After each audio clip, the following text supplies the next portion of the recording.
Engineer Gold Mines is focused on the exploration and development of the historic high-grade Engineer Gold Mine situated 32 kilometers southwest of Atlan, British Columbia. Engineer Gold Mines is fully permitted for surface and underground exploration with the drill program now underway. Engineer Gold Mines Limited trades on the TSX Venture Exchange, symbol EAU. For more information, please visit us at engineergoldmines.com. You're listening to HowStreet.com radio, available online at TalkDigitalNetwork.com. Welcome to HowStreet.com radio, the online source for market opinions. Here is Jim Goddard. My guest is Stewart Muir, Executive Director of the ResourceWorks Society. His website, resourceworks.com. You can find him on Twitter at SJMuir. Welcome back to the show, Stewart. Thank you, Jim.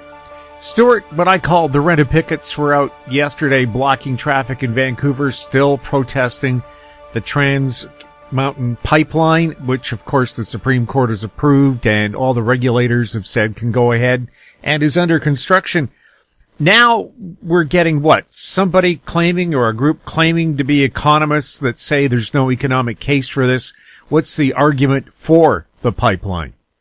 They're going to, for the pipeline, well, it's really something that's conducted at the level of international finance, because those are the people providing the money and wherewithal to be able to build these multi-billion-dollar projects. And in the case of Trans Mountain, or TMX, as they call the expansion side of that, it's almost a $13 billion project. It's going to take another probably 24, 25 months before the oil is flowing through that and starting to create greater benefits for all Canadians. And of course, whenever you have a project like this, there's someone who is against it, and that's certainly been the case with this one. And if you want to look at the case for why you don't need to be concerned that there is an economic rationale for Trans Mountain, because it is a publicly owned asset. The federal government bought it up after the Kinder Morgan company felt they couldn't get it done for a number of reasons. Why would the federal government do this pipeline, particularly if they thought it wasn't viable? Well, of course they think it's viable. You look at what the economists say. There's one, the RBC senior economist, Robert Hogue, just recently noted that there is a significant amount of hope coming now from capital investment, such as the Trans Mountain Pipeline, that is going to alleviate chronic capacity challenges of getting oil to where it's needed that have plagued the oil sector in Canada for a long time now. And so this is starting to be noticed more widely. I mean, we're seeing in California, they're realizing that sources of heavy oil are actually quite scarce. Venezuela, a country that has gone through a complete meltdown, but was a significant supplier of oil that had some shared characteristics with some of the oil sands blends. Well, they're completely out of the market now. Someone has to come in and supply that. Guess who? Well, Canada. They want Canadian oil in California. And the good thing about that is that the emissions profile of Canadian oil blends has been decreasing, because our environmental performance is getting better and better and better. There's billions of dollars being invested into it, which is what, everyone's calling for that, and it is actually happening. And so as our more environmentally friendly oil gets to markets like California, they'll be able to show that they are doing the things they need to do with their climate concerns, and we're part of that story. Now, you would never hear that from those who just want to oppose the pipeline because they see it as, no good, and they're going to say it's too expensive or it is bringing something to market that doesn't have a market. Both of those things aren't true. And so what I see, Jim, is a kind of a cottage industry of people who just pop up. They're not really qualified. Sometimes they'll call themselves an economist, but they're not proper economists. An economist who earns that title is someone who is working as a bank economist or a professor. But you have these people popping up. They're not working as economists. Maybe they came out of university. They did a economics courses, so they call themselves an economist. They have no clue of what's going on. What we're seeing in reality is that Canadian oil, which is our biggest and most valuable export, which is why we're talking about it, we should be talking about this. It creates a lot of benefits for all Canadians. We've seen an increase.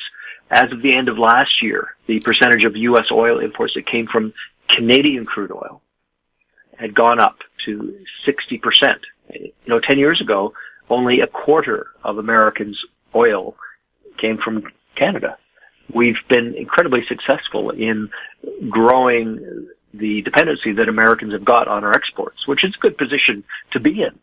The more dependent they are on us for something they're going to need one way or the other for a long time to come, it places us in a good position. And it's not just Venezuela that is problematic. Mexico, the Middle East, they're not supplying the amount of this special kind of heavy oil that the American refiners need. Unfortunately, the Americans can look north and say, hey, you guys, you've got it. So the fly in the ointment there is that we're not able to get a global price from those American refiners for our oil because we're the only supplier. So, there's pros and cons to this.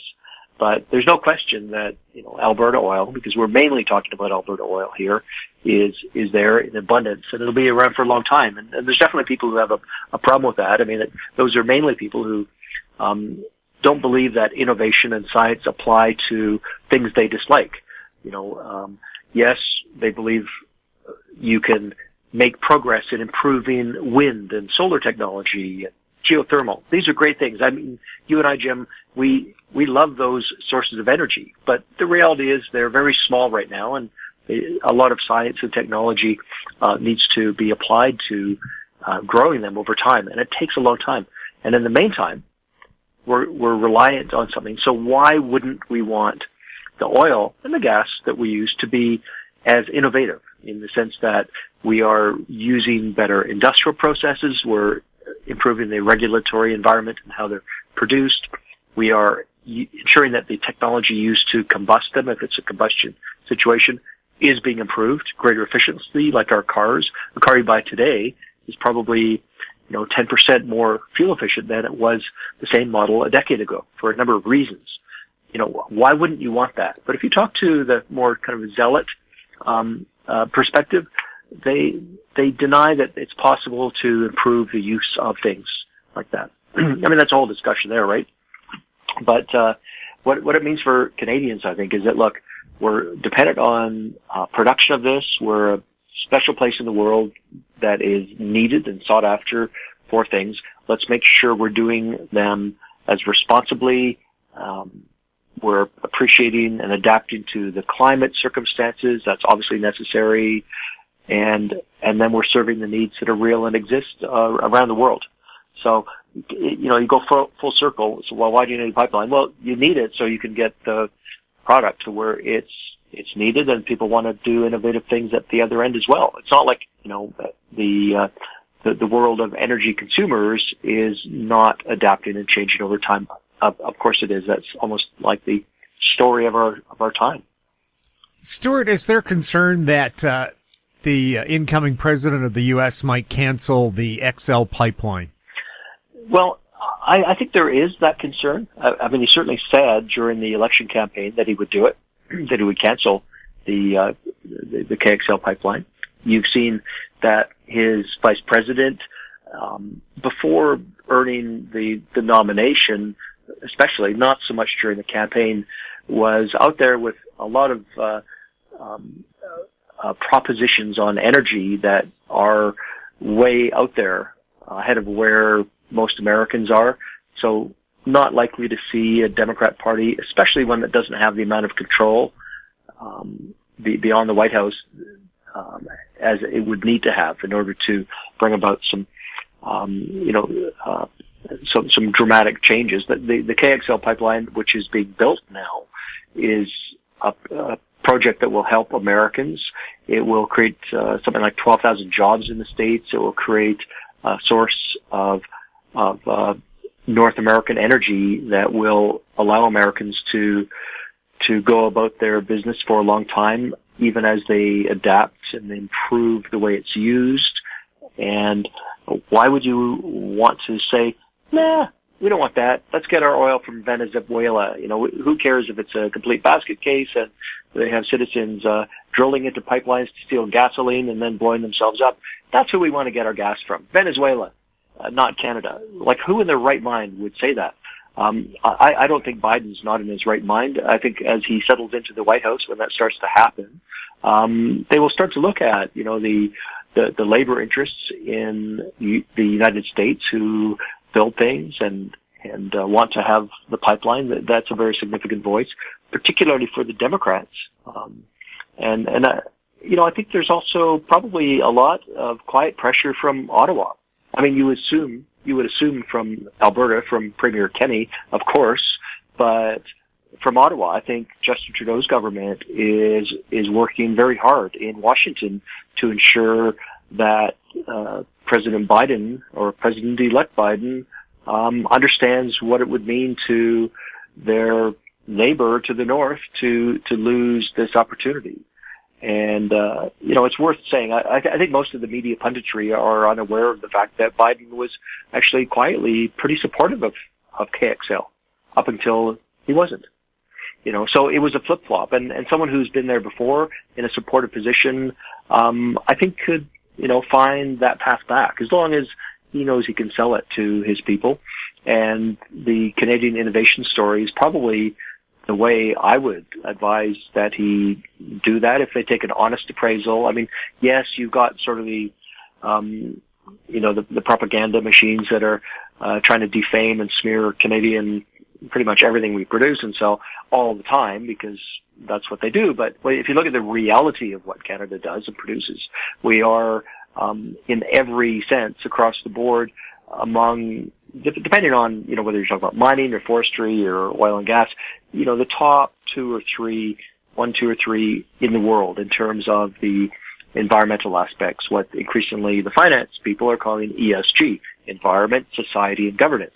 ESG investors want to know that the commodities are coming from places that are doing it right. And Canada is most definitely that place. And so, when you hear these sort of, high-pitched, claims being made about Canada, it's like, wait a minute, that's actually not the reality. And no doubt Joe Biden is sensible enough and surrounded by sensible people who do understand, the dependence that the United States economy has got on responsibly sourced hydrocarbon products that can come from Canada, much more easily and better than from other places. We'll have more from Stewart Muir right after this. Value from success. Growth in discovery. Golden Arrow Resources is a well-funded gold-copper exploration company with proven management and prospective properties in Chile, Argentina, and Paraguay. Golden Arrow trades on the Toronto Venture Exchange, symbol GRG, on Frankfurt, symbol G6A, and the OTCQB, symbol GARWF. For more information, visit us at goldenarrowresources.com or call Sean at 778-686-0135. Media recognition from Bloomberg, Reuters, recycling trade publications. Patented process for 100% recovery of critical metals, including cobalt, lithium, nickel, manganese, aluminum. American Manganese is focused on recycling lithium-ion batteries for electric vehicles. American Manganese trades on the TSX Venture, AMY, the US, AMYZF, and Frankfurt 2AM. For more information, visit AmericanManganeseInc.com or phone me, Larry Ray, at 778-574-4444. Welcome back. We're speaking with Stewart Muir. Stewart, I think you might have had something to do with this, but BC mayors now banding together to say something has to be done to improve our resource use and development. Well, Jim, one of the favorite things in my job as executive director of ResourceWorks, which is a not-for-profit based in Vancouver, is the fact I get to travel all around my favorite province and favorite place in the world. And I've gotten to know so many of the mayors and local leaders, First Nations chiefs around all of BC. And recently, when the BC NDP formed government, the mayors that I know around BC said, we would like to send a message to the Premier to say, hey, we're here, we've got your back here in the natural resource communities that are really the backbone of the BC economy. Premier, you've got a lot of troubles in COVID-19. Everyone needs to pull together. We're here for you. So a number of mayors from across BC on Friday in the Vancouver Sun published an open letter. It was led by a couple of mayors, but really equally led by all of I think it was the 23 mayors. Fort St. John Mayor Laurie Ackerman was one of the prime catalysts in this initiative, and they've said, hey, in order to get BC's economy kickstarted after the pandemic, we need to have the resource sector ready to kickstart things, because that's what's going to get us to having, shovel-ready projects ready to proceed, to get workers back to work all around the province, to send the message to international investors, hey, BC's open for business. We can accommodate your investment intentions here with the opportunities we have. And by doing that, we can help to provide attractive places in these uncertain global investment conditions for you to, invest in British Columbia. So that's really the offer made, and I know that it's been very well received. A lot of people are talking about this. I've never heard of mayors in this way coming together in a unified way to say, hey, here we are. And you know what? A lot of people say, oh, you must be talking about rural mayors.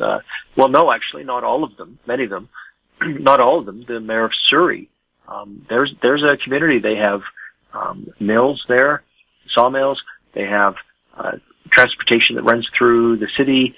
They have feed plants. Also, the mayor of Port Coquitlam, which has got a big rail presence, a lot of working people who understand the natural resource sector. So this is not an urban-rural divide. And, after the election campaign and the election night, it was pretty firm, immediate picture. It was clear who won. But there was a lot of concern I heard, we have this rural-urban divide now. This is going to be a problem.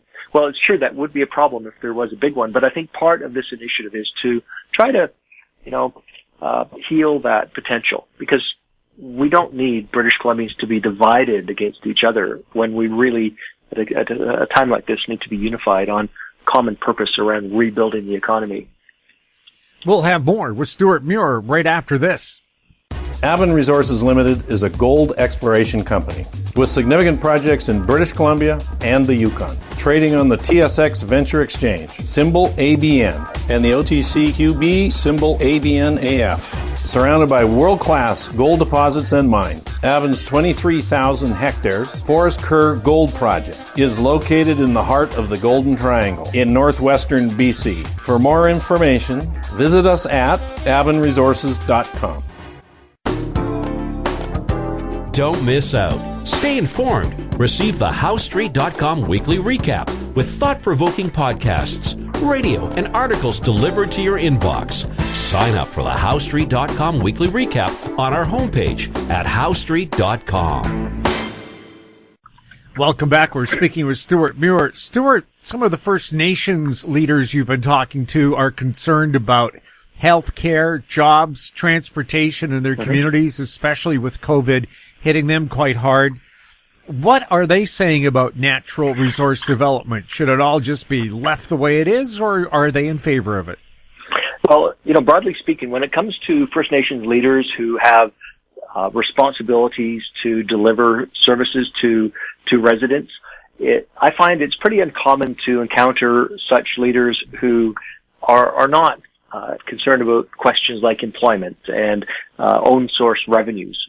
Where own source revenue is a term you often hear from Indigenous leaders in BC. I mean, those are things that they have real direct power over, where they can, it doesn't go through Ottawa. What revenue's going through Ottawa, well, they probably never see. They want things that can actually have some relationship with. And when that is a business relationship or an agreement, maybe it's a pipeline crossing, maybe it's a mine or a mill or something like that operates in their traditional territories, they can actually negotiate benefit agreements, including job opportunities, training, ways to secure the revenues that pay for all these things. Because as you quickly learn, if you start talking to chiefs really anywhere in Canada, this popular notion that somehow Ottawa just backs a truck full of money up to the reserve and dumps it, and they've got all this money. That's not the reality of being in First Nations leadership. They are scraping for dollars to provide even the most basic things. It really is an existence that is, especially if there are no economic opportunities at hand. I mean, the lucky First Nations that maybe are in a large metropolitan area, they have a whole different set of options as compared to a First Nation that's located in a remote mountain valley or, some place that isn't close to roads, highways, railroads, and so on. So, for those First Nations, it's really tough. And whenever something comes along, a mine is proposed, well, of course, in this day and age, this is a collaborative process. There was certainly a time, and I think a lot of the public impression is it must be like that still, where, government says you can go and do this to a company, and the company just goes in, no consultation, no relationship.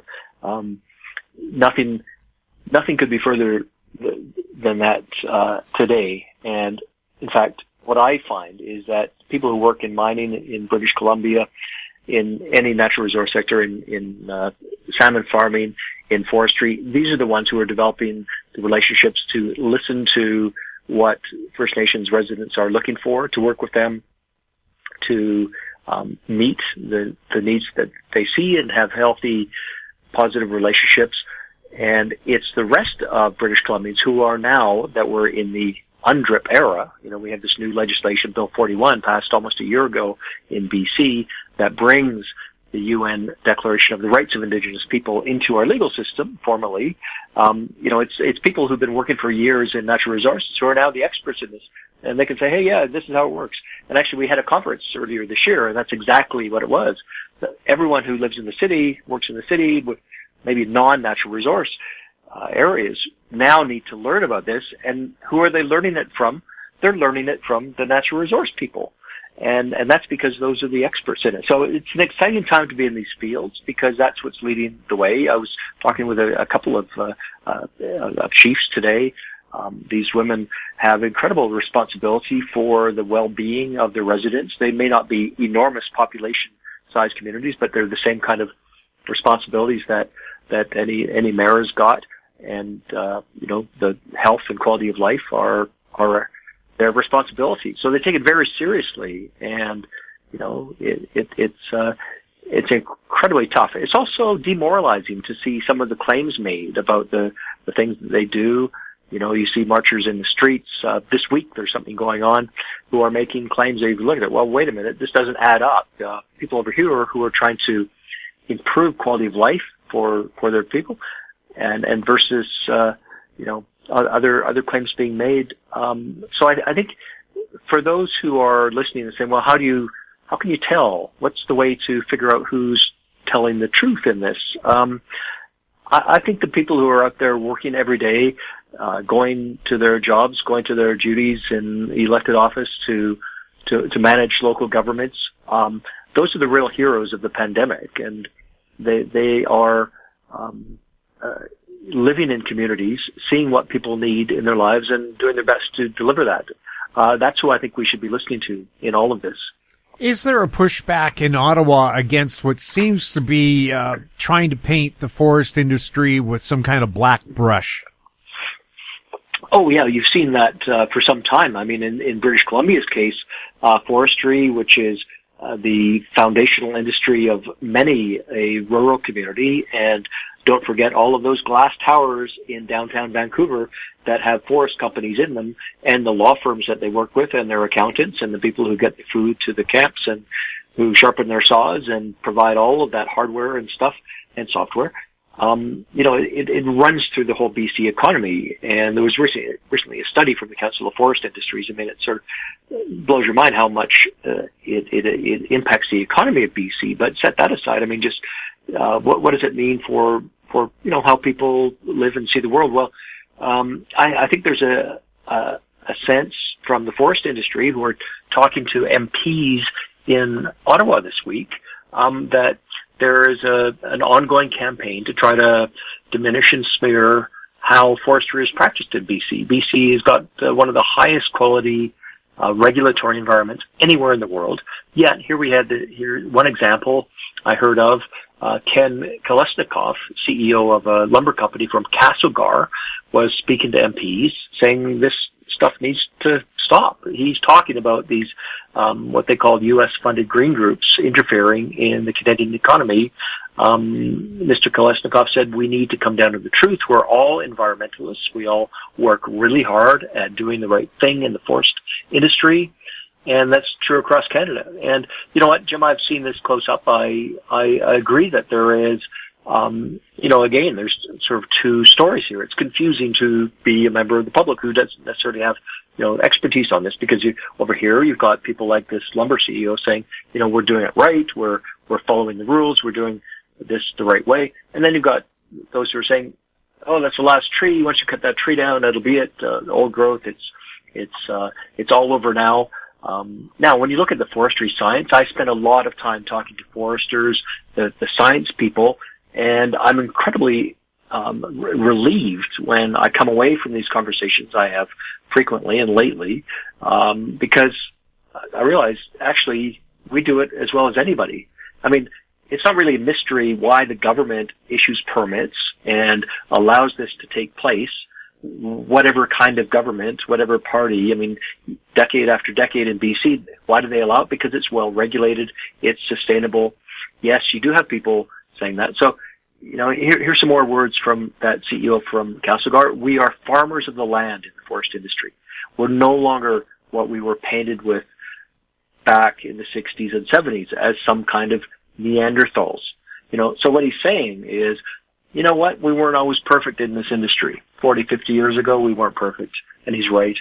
But now, actually, the standard to be an operating forestry company in BC is virtually impossible. I mean, you talk to the technical people who have to file the plans and do all the research and make sure that, that the maps are right and they're not infringing on this watershed or that tree there. It's nearly impossible to file those plans. It takes so much effort and expense to just file the plans, even before they, start building the roads and doing the logging. But I think a lot of people in the public have a completely different view, which is not consistent with the observable facts. Stewart, thank you so much for chatting with us. Thank you, Jim. My guest has been Stewart Muir, Executive Director of the ResourceWorks Society. His website, resourceworks.com. Find him on Twitter at SJMuir. If you have any questions for Stewart or any of our other guests, you can send them to info@howstreet.com. Our YouTube channel is Talk Digital Network. Find us on Twitter at House Street. We're also on Facebook. I'm Jim Goddard. Thank you for listening. Comments made on HowStreet.com radio are an expression of opinion only and should not be construed in any matter whatsoever as recommendations to buy or sell any financial instrument at any time. Available online at TalkDigitalNetwork.com. HowStreet.com radio is a production of House Street Media Incorporated.